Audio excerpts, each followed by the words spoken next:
Hello friends, இன்றைக்கி வந்து நம்ம என்ன பார்க்க போகிறோம்னா நாட்டுக்கோழி கிரேவி எப்படி டேஸ்ட்டாக வீட்டிலே செய்கிறதுன்னு பார்க்கலாம். அதுக்கு வந்து ஃபஸ்ட்டு கோழியை நல்லா மஞ்சத்தூள் தடவி சுத்தம் பண்ணி வச்சுக்கோங்க. இப்போ நம்ம வந்து ஒரு 1/2 கிலோ நாட்டுக்கோழி எடுத்திருக்கோம். இந்த நாட்டுக்கோழியை நம்ம இப்போ ஒரு குக்கரில் போட்டுடலாம். அதில் வந்து 1/2 டீஸ்பூன் மஞ்சத்தூள் போட்டுக்கோங்க. அப்புறம் 1 டீஸ்பூன் இஞ்சி பூண்டு விழுது போட்டுக்கோங்க. இதுக்கு தண்ணி அளவு வந்து பார்த்திங்கன்னா ஒரு 2 டம்ளர் தண்ணி ஊற்றிக்கோங்க. இப்போ 2 டம்ளர் தண்ணி ஊற்றிட்டு குக்கரை மூடி வச்சு ஹையில் 3 விசிலும் சிம்மில் வந்து 3 விசிலும் விட்டுருங்க. இப்போ ஒரு கடாயில் ஒரு குழிக்கரண்டி எண்ணெய் ஊற்றிக்கோங்க. எண்ணெய் நல்லா சூடாகட்டும். இப்போ எண்ணெய் நல்லா சூடாகி வந்ததும் நம்ம ஒரு பெரிய வெங்காயத்தை அரிஞ்சு வச்சு அதில் போட்டுடலாம்.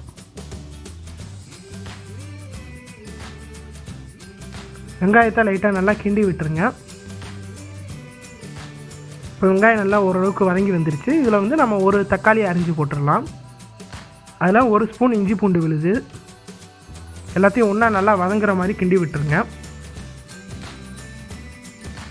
இப்போ இதில் 1 டீஸ்பூன் மிளகாத்தூள் சேர்த்துக்கோங்க. அப்புறம் 1/2 டீஸ்பூன் கரம் மசாலா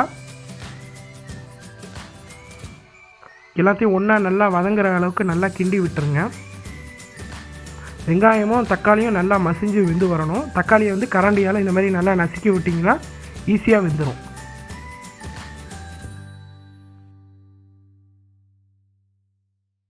இப்போ எல்லாம் நல்லா வதங்கி வந்துருச்சு. நம்ம குக்கரில் வேக வச்சுருக்கோம்ல, அந்த கோழியை வந்து அந்த தண்ணியோடு சேர்த்து ஊற்றிடுங்க.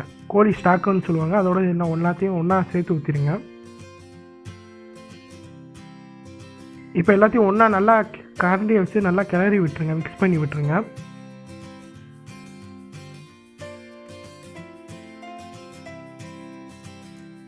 நம்ம வந்து எதுக்குமே உப்பு வந்து சேர்க்கவே இல்லை. இப்போ தான் நம்ம உப்பு சேர்க்குறோம். தேவையான அளவு உப்பு சேர்த்துக்கோங்க. கோழி வெங்காயம் எல்லாத்துக்கும் சேர்த்து இப்போயே உப்பு போட்டுருங்க. நல்லா கொதித்து வரட்டும். அடுப்பை வந்து மீடியம் ஃப்ளேமில் வச்சுக்கோங்க. அடுப்பை மீடியம் ஃப்ளேமில் வச்சு நல்லா கொதிக்க விட்டுருங்க.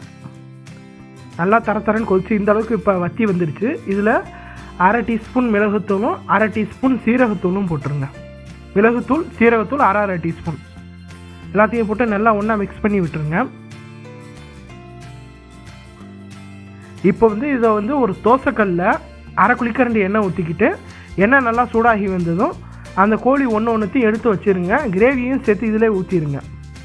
இப்படி செஞ்சதுனால உங்களுக்கு லைட்டாக ஒரு பொரிச்ச டேஸ்ட்டு வரும். நாட்டுக்கோழியில் உங்களுக்கு பொரிச்ச டேஸ்ட்டு வரும். அவ்வளோதான், சுவையான நாட்டுக்கோழி கிரேவி தயாராகிடுச்சு. ட்ரை பண்ணி பாருங்கள். எல்லா விதமான டிஷ்ஷுக்கும் சூட் ஆகும். சாம்பார் சாதம், தயிர் சாதத்துக்குலாம் ரொம்ப சூப்பராக இருக்கும். ட்ரை பண்ணி பாருங்கள். மறக்காமல் சப்ஸ்கிரைப் பண்ணுங்கள். வீடியோ பார்த்ததுக்கு ரொம்ப நன்றி.